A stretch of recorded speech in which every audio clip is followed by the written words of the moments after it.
Hello, everyone. First and foremost, your girl J Essence Journey is coming at you because I wanted to stop what I'm doing and about to do the other day. Money seat. No, actually, no. And that's why I'm here because I want to talk about the recession, but I do want to give some disclaimers. One, I know nothing. Okay. This is all strictly my opinion and just information that I have gathered and hindered and I'm not placing out to you. Two, I'm probably going to talk to myself and I'm basically going to try to tell myself 10 years ago, girl is coming.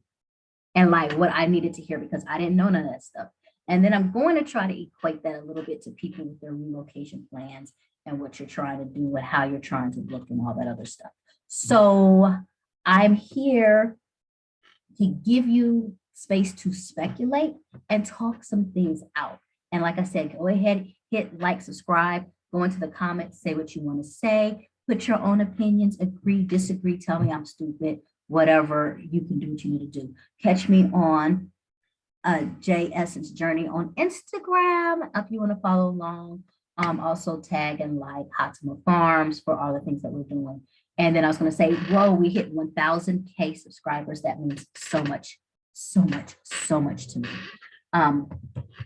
And I was going to say, let me tell you this. I was going to say, since I've been hacked and all that other stuff, but the truth is the past is in the past. It's a Hakuna Matata at this point in time. And really, that's what this conversation is going to be about is who are you going to be June 2022 and forward? You cannot keep looking at what was. If you keep looking at what was, you're going to constantly relive what is no longer here. It's getting lost in the memories of your mind. And one thing that I want to say with the recession, all that stuff is you can't look at what happened last year. Yeah, prices was low. Baby, let me help you. Let's just go down memory lane because I was there. I am living proof that you used to be able to fill your car for $20. I remember the Nissan Stanza going to the tank and laying out one $20 bill and it clink, clink, clink up to 1994 and I was good to go. I remember those days. They ain't coming back. Back in the days when I was young, I'm not kidding. They're not coming back. And what happens is we get stuck. So let's talk a little bit first about what is this recession. I am not a financial advisor. I have no clue. There is no reason why you should be taking any kind of financial advice from me, except for I understand not knowing nothing. So to my 20-something-year-old self, basically, it's going to get a lot harder living how you're already accustomed to doing. It's going to get a lot harder financially. And what's also going to happen is because you're not around the right conversations, is that it's going to sneak up on you and you're going to act or think like, yo, what's going on? But you're never going to take time to sit down and learn and make different calculations. And so this time period we have right now is like this is like the last call for alcohol. This is like the last little bit you have to try to get what you need to get before it goes down. And I'm not saying it in a fearful way because the world will not stop, but it's how you're living in the world that is going to really mess you up. And if you're making too many decisions, hopes, dreams, and this is myself, you're planning for pennies that are not in your purse, you're going to get jacked up. And you know you're good at that. You always are planning for like, well, I'm going to get this check then. I'm going to get this stimulus check here, so I'm going to do that with it. No, you're not planning for pennies if they're not in your purse. All of your plans right now, you need to be planning with what is in your purse. And so you have to look at focusing more on putting stuff into your purse. Because what's going to happen is in your position, you are going to become a consumer with a conscience because people are going to be vying for your dollars. And you are going to have to make strategic decisions on what do your dollars go for, because in this recession, there's not an excess of plenty. So people are going to be fighting for your money. And It's going to look lucrative sometimes. It's going to look good, but you have to remember that your money is now distinctly having so much power because you're holding on tighter to it, right? So with this recession, I hate the word, you got a budget, but I'm going to say this is what it's going to feel like to you. Like, number one is braid season. Like, we going into braid, and we're not only going into braid season, Black girl, you're going into like no more than 2 packs season. Like, whatever your style is, no more than 2 packs. Make sure you got, you're going to lose the name brand deep conditioner unless it's just something that you're going to go down fighting for, and I have. And you're probably going to go back to it. I remember that phase when you was trying to make all your own product. That was a good phase. Get back to that. Get back to that if that's all cost effective, because we're not going to call it struggle. We're going to call it creative. You got your creative months ahead of you on how to turn around and make what you do last longer and more efficiently. The other piece of it is that you need to take time out to cancel what's not being used. And that's like that reoccurring charge, that gym membership that you never cancel, like cancel what's not being used.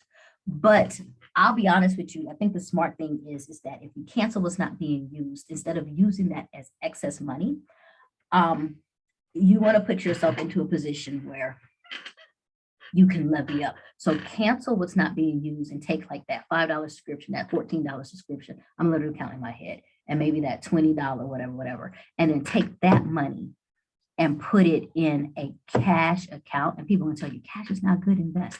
Put it in a cash account to invest. Like with the stock markets and everything's going down, we don't know the bottom of this. So just stack up the money so you can, as soon as it hits the turnaround point, you can come in and be in at the low end and be ready to really go up. Be careful who you listen to, because I do feel like all the agencies at play all have something to lose. So they're going to give out the news to make you feel like, okay, there's really not a lot to lose. Pay attention to where you get your information and resources. And then I will say to, like we do before, is triple matrixing. Like, let one person say something, but let somebody else say it. And like when 3 people say it, then it's viable to like 80% of the time. And make sure those 3 people ain't friends. Because let's be honest, we've been in a land and life of truth, and truths are not always truths. And so it gives you, that confusion. Lower your living. Lower your living. Lower your living, meaning, and let me say this too, and know what you're going to do.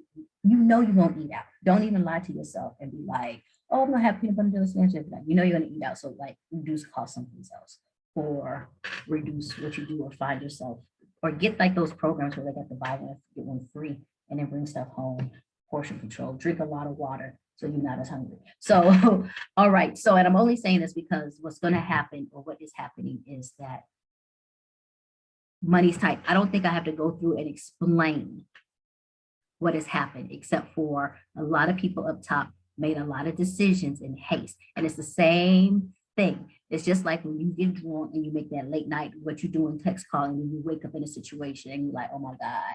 And you remember how you accidentally got into a whole relationship just because you was trying to save face. Basically, people was trying to save face and just help. And now we all in boom, boom, flatness, and dealing with a whole bunch of quick decisions that was made, and not necessarily smart, wise, and strategic decisions. And so you're going to have to figure out a way for you and your family to survive and get through that, as well as, let me say this, make sure at your job you are the best. You're solving problems, and you're not teaching other people how to solve those problems. Like, you have to make sure that you're a commodity that can't be let go of, because this is a time and season when people want to let go of people. Nobody's going to let go of 100% of their force unless they're a company going under. So you have to make sure that whatever chopping block that's happening, you're on the right side of chopping block, that you can't be let go of. And remember, like your homegirl, remember when your homegirl got fired and then she came out, they fired her before the numbers came out, and then the numbers came out, she was number 1, so they begged for her to come back. That's you. All right. And number 2 to 3 leverage your skills. So while you're doing that, listen and learn so you can make sure that you're leveraging something else, right? Which is what I'm doing now with the investments of the, whatchamacallit, the farm. All right, so I say all that to say now, with like those people who are trying to relocate to Rhonda or those things, or people that will relocate. This is a testy time for you, and you're going to have to make some decisions. And what the problem is that you're so exasperated with what you're seeing. You're like, dude, I'm ready to go. I'm ready to go. I'm ready to get out. Be open. Call your consultants or call people and ask, hey, things is really, really, really, really hard here. This is what's happening. These prices are going up. What do you see over there? So I can properly prepare for that. Because here in Rwanda, our prices have gone up. What's happening, I think that you guys are feeling, we are a little bit later on, but it's coming, like prices have changed and all that, which means that for those people who are relocating, I still think it's a good idea to relocate, but I would relocate and make the changes over for a lot less. I would look at literally being in a studio apartment or Airbnb for 1 month, instead of trying to immediately get into a house or whatever else like that. And you're going in with your budget mindset. I would spend more time of living at relocating at a lower means, lower budget, so you can kind of get comfortable and figure out what that is, and then move into what you're comfortable with. Because one of the things that's happening now is that, okay, you're moved into this house.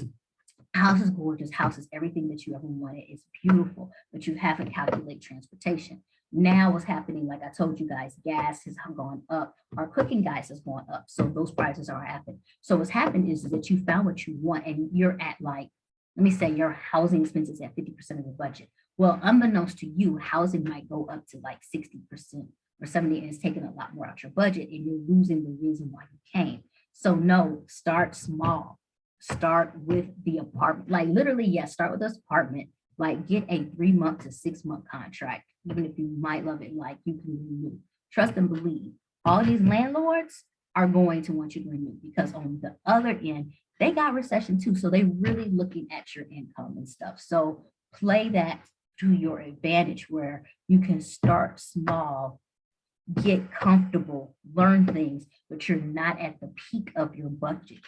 You want to be at, I almost said you want to be 70% of your budget. I would say you want to be at 50% of your budget, because you want to be able to take and leverage out that other. And if you want to go someplace, you can, because the other thing that you have are big expenses are adding up. So that for those people who are coming and talking about, hey, I want to invest in Rhonda, I think Rhonda is an excellent investment, but you do need to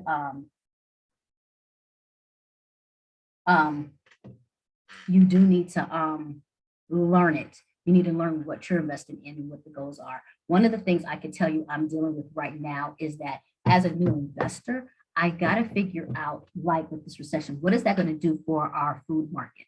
What is that doing? Because one of the things that's happened with the recession, and the way that I had to explain it to my staff is that prices are going up, but salaries are not. So what does that look like? And so even though some of the food costs have come out here, as an investor, I'm trying to figure out, okay, so what does that look like? And what was my product? And does my product hold? And do I have something that's, so you have a lot more local conversations that need to be had. You have a lot more of tapping on the ground and figuring out where you want to go. And then the last piece, like I said, I'm not an advisor by any means, but I do think that people do not talk at all when it comes to entrepreneurship or when it comes to investing. Let's say you want to buy, because I've seen this, people start a nightclub. They're like, oh, I'm going to start a nightclub. And they put in this money, they renovate, they do all of these things. And then they come out the gate and then they're charging these crazy prices. And what you're doing is you're trying to recoup on your investment immediately. And what's happening is you now put something out there that hasn't been tried and true to be able to bring that loyalty and that gaining. And so I would say that even if you're an investor or an entrepreneur out here, you have to calculate, um, you have to calculate losses. Like, it's very easy when people say you're going to be at 3 years of loss before you really gain, because you have to grow. And I think my philosophy is like, what's my break even point to where is my projection and moment point? I want to gain my name, clientele, reputation, and I'm not willing to price point something so high up. And I'm telling you, this is different. This is a lot different. I'm not willing, at least out the gate, to price something so high up that I know that I'm getting my 60 to 80% return if I don't have the product or the name behind it yet. You have to be able to grow into your greatness. And I'm telling you now, even when I listen to people, people are like, no, you know how much you are worth. You pay the number you are worth. Well, I think you have to get to the point where you work that. Like, it's just like a new preacher at a church. Like, ain't no brand new preacher coming off the pulpit pulling 10,000 people. They pulling two, they mama and they mama friend. And then word gets around. You have to be able to adjust. You have to price adjust with what you bring to the table. And you always have to bring a quality. You have to bring a quality before and try. And so that piece here, if you're talking about, hey, I'm moving to Rhonda, I'm going to invest, you're going to do all that other stuff.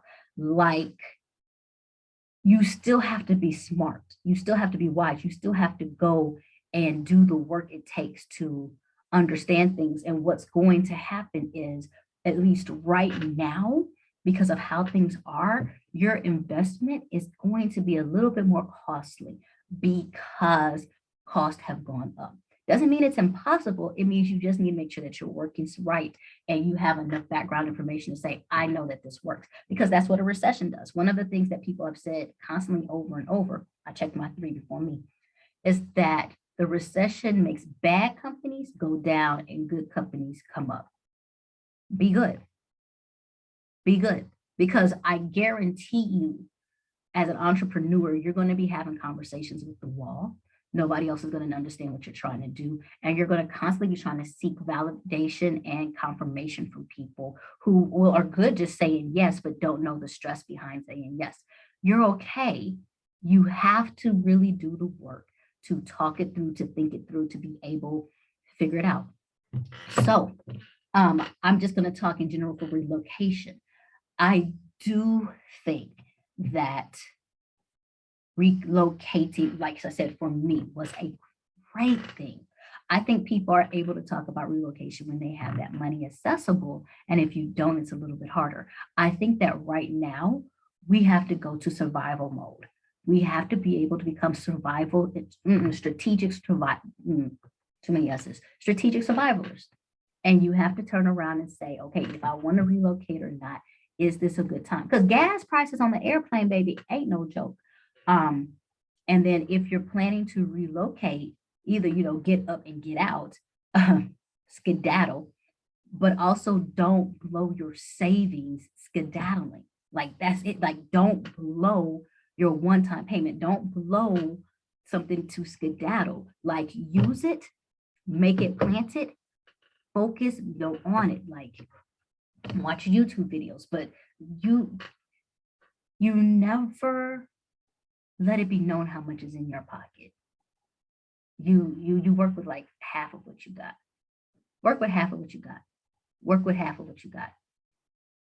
And then you can get you can get it. You can get it. Because worst case scenario is what you save. And just for that shout out, if you look at My Cousin Connection, there are some really good savings plans out here with some of the banks. So you have a situation where you can plant like half of your money for like a year, maybe 2 years, and you can get like 4% to 5-6% back. I do want you to look on that on your own, double check, and make sure you read all the fine lines, because you can't pull money out or whatever, but just know that. But we did do the preliminary research for you on My Cousin Connection. And so I think that you just need to be able to be comfortable enough to re-strategize, because the worst thing is that you over budget and you come here and you're like, yo, I can live here for this. I'm not even spending that. Like, great. That is like an awesome plan to have, a problem to have. versus that you came over here and you're at the top and you're like, what? And then that's what's happening. What's happening is because of the recession, like, let me say this, there is not for us anything right now, like no food, like y'all going through some stuff. We got sanitary napkins. We got, I don't know if we have one. I don't know.